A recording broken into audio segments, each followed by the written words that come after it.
What's good, YouTube? It's your boy, Blue Blood Sports TV, back at y'all with another one. I told y'all that Tevin Farmer, former IBF featherweight world champion, superstar boxer who moved up to lightweight, exposing Mexican undefeated superstar title contender William Zepeda and Oscar De La Hoya and Golden Boy Promotions. And I told you Tevin Farmer was brought in and cherry-picked. At least that's what they thought. They was cherry-picking Tevin Farmer because he's a southpaw, he's slick, he's elusive, he's defensive-minded, and he's a counterpuncher, but he's older, and he's viewed to be smaller. He's 34 going 35. He had multiple losses. He's not a big puncher, only 8 knockouts in over 40 fights. And they was choosing Tevin Farmer to gauge the style and how William Zepeda would fare and measure up against his bizarre, right? Because Shakur Stevenson is the champion. Zepeda is the mandatory, but they treating Shakur like he's the mandatory and Zepeda's the champion. Shakur is chasing the mandatory, right? So William Zepeda has been Shakur's WBC mandatory challenger, WBC interim champion, right? Number 1 in the WBC. Shakur Stevenson, undefeated 3-division champion, former unified super featherweight, and the reigning WBC lightweight champion. And he's been trying to secure this fight with William Zepeda.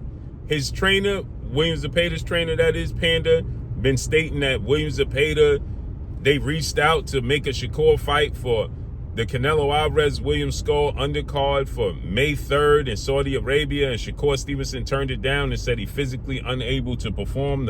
He's on the PUP list, as we call it in the NFL, and Shakur Stevenson hands is not ready, and essentially tried to make it like Shakur was ducking William Zepeda, right? And then Shakur responded and said, this is a lie. Send the contract. Reach out. Let's talk. Let's make it happen, right? But I told you, William Zepeda got exposed by Tevin Farmer. He was a cherry pick gone wrong. They thought he was older. He's not a big puncher. William Zepeda's pressure. And he'll be able to deal with Tevin Farmer's power. He'll walk through his punches. He'll break Tevin Farmer down.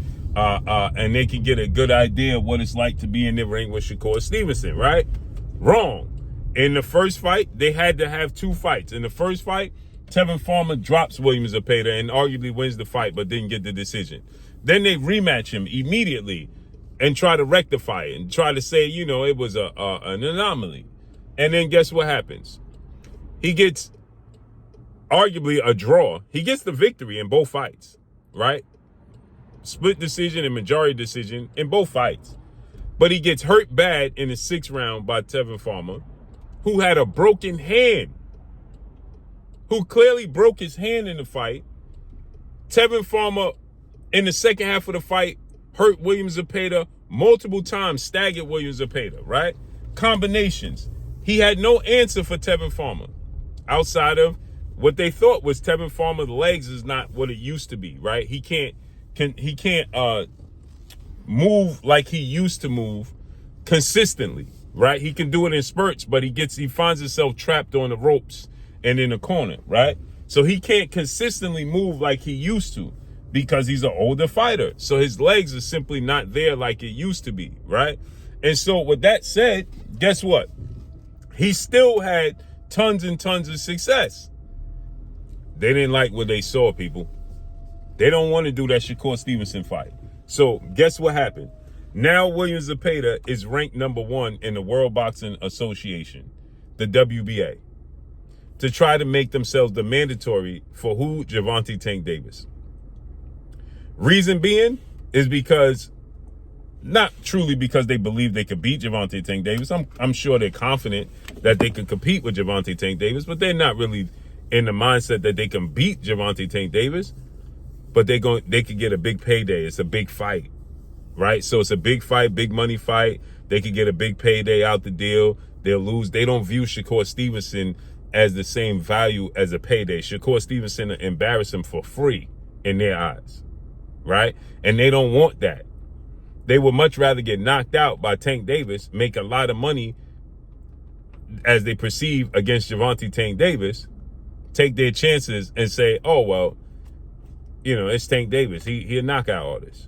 Or pressure Gervonta Tank Davis and try to, win the fight rough, rugged. Right? But in reality, another thing about this is that they know Gervonta Tank Davis is more than likely not going to fight him because he don't care about mandatories. He don't care about belts. It's nasty work. So they're trying to duck Shakur Stevenson again. I told you after that Tevin Farmer fight, this was going to happen. They got no intentions of fighting Shakur Stevenson. It's a bad style matchup. They don't believe they could beat Shakur. They can't. They know they can't catch up to Shakur. He's bigger, he's faster, and he's stronger than Tevin Farmer. They don't like that style matchup at all whatsoever, and they're going to avoid it. Now Williams Zepeda is going to try to go the WBA route. Remember, Oscar told you Williams Zepeda has many options. When asked about the Shakur fight and being a mandatory, oh no, Williams Zepeda has many options, many routes. He's ranked in the multiple ranking systems. Right. And that's all I got for y'all. Follow me on Instagram at Blue Blood Sports TV, all one word. I'm gone. Peace.